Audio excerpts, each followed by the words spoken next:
నమస్తే, welcome to journalist scene.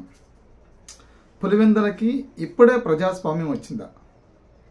పులివెందుల్లో ప్రచారం చేసినటువంటి నాయకులు ఇస్తున్నటువంటి స్టేట్మెంట్స్ని మనం కొంచెం దగ్గరగా చూస్తే, లేదంటే ఆ స్టేట్మెంట్స్ని మనం పరిశీలిస్తే, ఆ రెడ్డప్ప గారి మాధవి ఆమె చేసినటువంటి ఒక కామెంటు, గత 30 ఏళ్లగా పులివెందుల్లో ప్రజాస్వామ్యబద్ధంగా ఓటు జరగలేదు, ఎన్నిక జరగలేదు.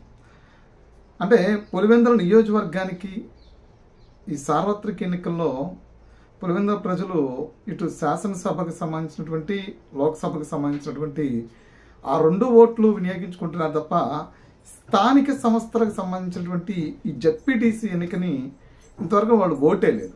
అంటే ఆ బ్యాలెట్ పేపర్ మీద వెళ్ళి వాళ్ళు ఆ ముద్రని, ఆ ఓటు హక్కుని వినియోగించుకోలేదు. ఇప్పుడు 30 ఏళ్ల తర్వాత కూటమి ప్రభుత్వం అధికారంలోకి వచ్చిన తర్వాత మరొకసారి ప్రజాస్వామ్యబద్ధంగా వాళ్ళు ఓటు హక్కుని వినియోగించుకునేటువంటి అవకాశం కూటమి ప్రభుత్వం కల్పించింది. ఏది? ప్రజాస్వామ్యంలో ప్రజలు చేత ఎన్నుకోబడేటువంటి నాయకుడి కోసం, ప్రజాస్వామ్యంలో ప్రజలే నాయకులను ఎన్నుకోవాలనే ఒక సిస్టమ్, రాజ్యాంగం కల్పించినటువంటి సిస్టమ్ ప్రకారం అంటే ఏకగ్రీవాలు చేసుకోవచ్చు, కానీ బలవంతపు ఏకగ్రీవాలు ఉండకూడదు. అంటే ఇప్పటి వరకు నాయకులు చెప్తున్నటువంటి అంశాలు ఏంటి అంటే, ఏకగ్రీవం జరగడం వేరు, ఎవరిని పోటీలోకి రాకుండా అడ్డుకోవడం వేరు. ఇప్పటివరకు పులివెందుల్లో జరిగింది ఏంటి అంటే, వాళ్ళు నిలబెట్టినటువంటి అభ్యర్థిని ఇంకెవడు కూడా ఆ అభ్యర్థికి వ్యతిరేకంగా ఏ పార్టీ వాళ్ళు కూడా నామినేషన్ వేసేటువంటి పరిస్థితి లేదు. 1984, 85, 95 లోపు నామినేషన్ల ప్రక్రియ జరిగింది, ఓటర్లు ఉపయోగించుకున్నారు. కానీ ఈ 30 ఏళ్ల కాలంలో ఆ పరిస్థితి లేదు అక్కడ. సో ఈ పరిస్థితి లేనప్పుడు దీన్ని ఈ ఓట్ వేసేటువంటి ఓటర్ విషయాన్ని పక్కన పెడితే, ముందు అక్కడ ఒక కుటుంబం లేదంటే ఒక ఆధిపత్యం చలాయించేటువంటి ఒక రాజకీయ పార్టీ, వాళ్ళకి వ్యతిరేకంగా ఇంకా వాళ్ళు నిలబెట్టిన అభ్యర్థికి ఎదురుగా నామినేషన్ వేసేటువంటి వ్యక్తి లేకపోవటం, ప్రజాస్వామ్యంలో వాళ్ళకు ఓటేసేటువంటి అవకాశం లేకపోయింది. ఆ జెడ్పీటీసీకి సంబంధించి ఓటేసే అవకాశం లేకపోయింది ఇప్పటివరకు. ఇప్పుడు ఫస్ట్ టైం వాళ్ళకి అవకాశం వచ్చింది. ప్రజాస్వామ్యంలో శాంతియుతంగా వెళ్ళి ఓటు హక్కుని వినియోగించుకుంటూ ఉన్నారు. ఎందుకు ఈ అంటే ప్రజలు పొద్దున్నుంచి ఎందుకు ఆ ఓటు పోలింగ్ బూత్కి ఎందుకు వస్తూ ఉన్నారు అంటే, ఇప్పుడు మనం చూస్తే అక్కడ 11 మంది అభ్యర్థులు నామినేషన్ వేస్తున్నారు, 11 మంది అభ్యర్థులు పోటీలో ఉన్నారు. వైఎస్ఆర్సీపీ, టీడీపీ అనే నామినేషన్ వేస్తే గవర్నమెంట్ ఉంది కాబట్టి ధైర్యంగా నామినేషన్ వేశారు అనుకోవచ్చు. స్వతంత్రులు కూడా నామినేషన్ వేశారు, కొంతమంది అదర్స్ ఇతరులు కూడా నామినేషన్ వేశారు. సేమ్ టైం కాంగ్రెస్ కూడా పులివెందుల నామినేషన్ వేసింది. సో ఇప్పుడు ఎందుకు ఈ టైప్ ఆఫ్ డిస్కషన్, ఇంత పెద్దగా లోతైనటువంటి డిస్కషన్ ఎందుకు నడుస్తుంది ఈ పులివెందుల జెడ్పీటీసీ సెగ్మెంట్ మీద అంటే,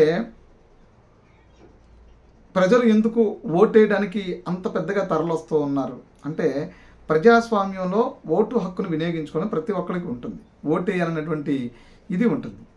ఇక్కడ వాళ్ళకి ఏకగ్రీవం అయితే మాత్రం, అంటే ఒక వ్యక్తిని లేదంటే ఒక కుటుంబానికి మార్పు కోరుకోకపోతే, మార్పు వద్దు అనుకుంటే,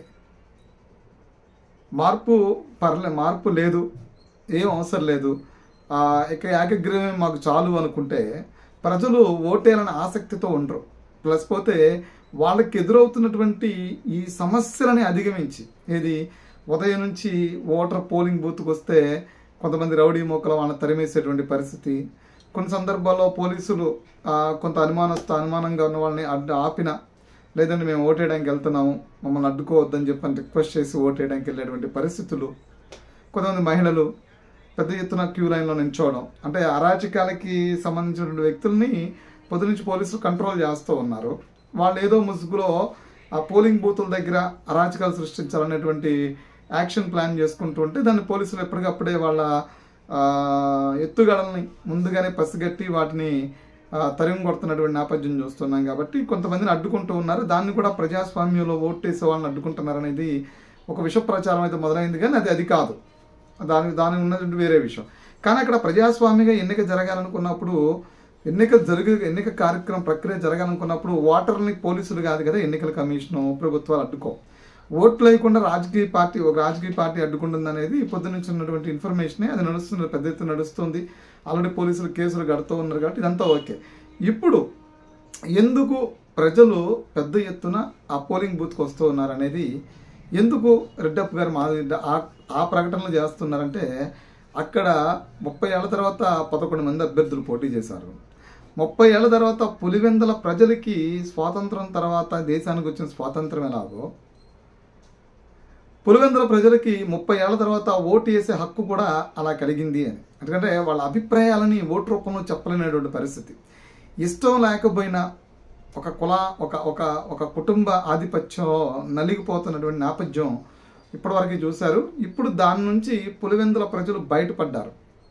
అంటే ఇక్కడ ఒక అంశం చాలా స్పష్టంగా కనబడుతుంది. ఎందుకంటే టీడీపీ అభ్యర్థి అక్కడ పోటీలు ఉన్నారు కాబట్టి, power of government Chandrababu Naidu ముఖ్యమంత్రిగా ఉన్నారు కాబట్టి, ఎటువంటి అరాచకాలు జరగకపోతే ప్రజలు ప్రజాస్వామ్యబద్ధంగా వచ్చి ఓట్లు వేస్తే ఓ మంచి నాయకుని ఎన్నుకుంటారనేది, దానికోసం ఈ ఎన్నిక ప్రక్రియకి తెరచెప్పారు. వైసీపీ అధికారంలో ఉంటే మరలా ఇది ఏకగ్రీవమే జరిగేది. ఏకగ్రీవాల వల్ల ప్రజలు తమ ఓటు హక్కుని వినియోగించుకోలేరు, వాళ్ళ అభిప్రాయాన్ని చెప్పలేరు. సో ఇలా చేయటం వల్ల వాళ్ళ అభిప్రాయాలను చెప్తారు. సో ఈ అభిప్రాయం చెప్పడం ద్వారా ఏం జరుగుతుందంటే, అక్కడ ఒంటిమిట్ట అదేవిధంగా పులివెందుల 2 నియోజకవర్గాలు టీడీపీ కైవాసం చేసుకోబోతుంది. అలా 2 జడ్పీటీసీ మెంబర్లు టీడీపీ కైవాసం చేసుకోబోతుంది అనేది ప్రాథమికంగా అంతున్న సమాచారం. ఎందుకంటే గతంలో ఒత్తిళ్లతో ఏకగ్రీవాలు చేసి ఓటు హక్కు వినియోగించుకోవడం లేదు. ఇప్పుడు ఒత్తిళ్లను అధిగమించి ప్రజలు పోలింగ్ బూత్కి వచ్చి ఓట్లు వేస్తున్నారు అంటే, ఓటు వేయాలనే ఒక కాన్సెప్ట్తో వాళ్ళు ఉన్నారు అంటే, పొద్దు తెల్లారక ముందే వచ్చి పోలింగ్ బూతుల దగ్గర వాళ్ళు నిలబడి ఉన్నారు అంటే, దాని అభిప్రాయం ఏంటంటే ప్రజలు మార్పు కోరుకుంటున్నారనేది. మార్పు కోరుకున్నారు, మార్పు అక్కడ కనిపిస్తూ ఉంది. ఈ మార్పు కనిపించకుండా, ఆ మార్పు జరగకుండా వైసీపీ ఎన్నో కుట్రలు చేసింది అనేది టీడీపీ నేతలు ఆరోపిస్తున్నప్పటికీ కూడా, వైసీపీ ఆ సెగ్మెంట్ పోకుండా, పులివెందుల సెగ్మెంట్ పోకుండా చేసేందుకు విశ్వ ప్రయత్నాలు అయితే చేస్తుంది. ఎందుకంటే జగన్మోహన్ రెడ్డి పరువు ప్రతిష్టలకు సంబంధించినటువంటి అంశం కాబట్టి అది.